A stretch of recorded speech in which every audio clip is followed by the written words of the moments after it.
Okay, so now we're going to change it up and talk about inequalities. So what I have here is I have a graph of x cubed minus 4x squared plus x plus 6. Okay, now instead of doing an equation, what we're going to do is we're going to do an inequality. Okay, so I'm going to make two inequalities out of this graph. First one I'm going to do is less than 0. So what that means is I want my graph to be negative.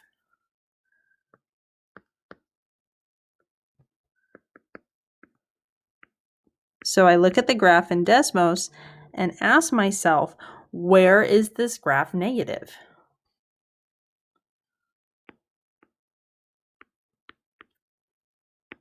Okay, so negative means below the x-axis.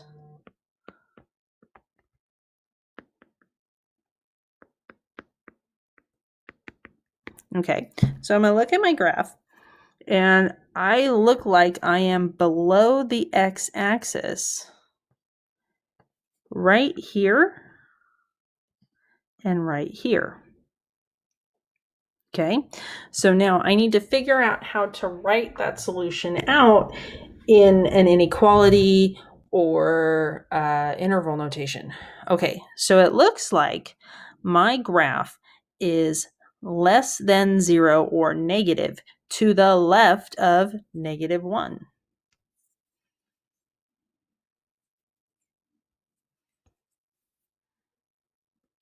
So 2 spots.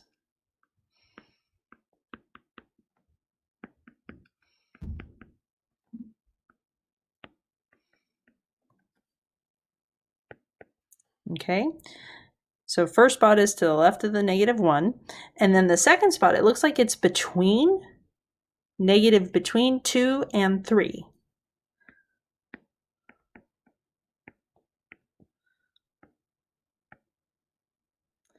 Now remember, you are solving an inequality for x. You're not going to give me the y values. So how do you write that as a solution? Well, let's do the inequality.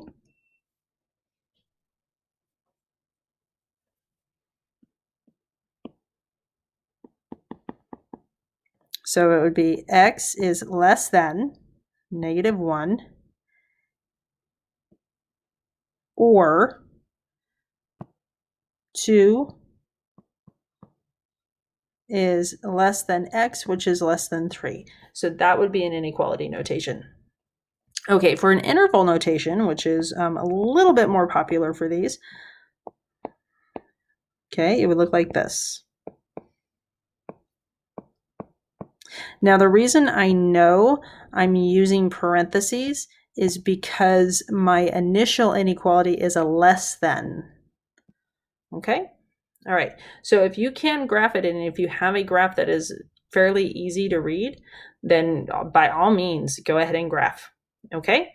Now, what I'm going to do now is I'm going to take the same equation and I'm going to switch up the inequality a bit. Okay? So I'm going to go up here. Okay, same inequality.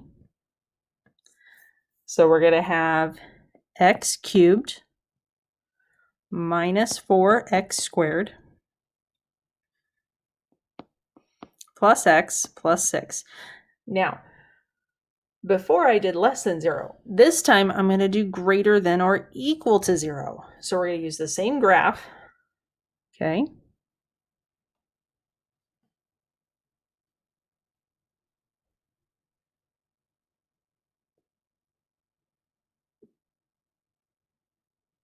All right, same points. But this time I want to know where the graph is positive.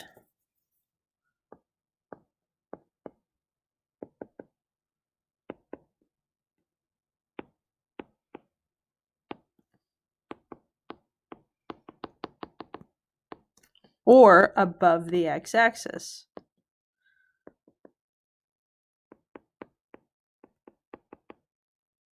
Okay, so it looks like it's above the x-axis here. Okay, at this point here. so in between those two, and then it goes a little bit below like we've seen before, and then it goes back up to be part above the x-axis. So again, we need to write that as an inequality. So let's do inequality first, and then we'll do interval. Okay. So let's see, negative 1 to 2, or 3 to infinity. Oh wait, that's interval notation. Sorry. Let's fix that. So we're going to do union, or say interval.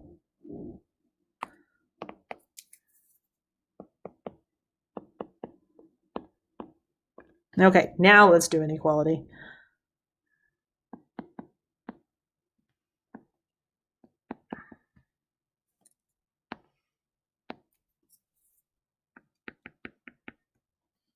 So that would be negative 1, like that, or like that. Okay, so doing an inequality with a graph does make life a little bit easier. In the next video, we will do a polynomial inequality with no graph. Okay, so you can see the difference. But remember, Desmos is an option. If you want to use Desmos, that is perfectly fine. Okay, all right.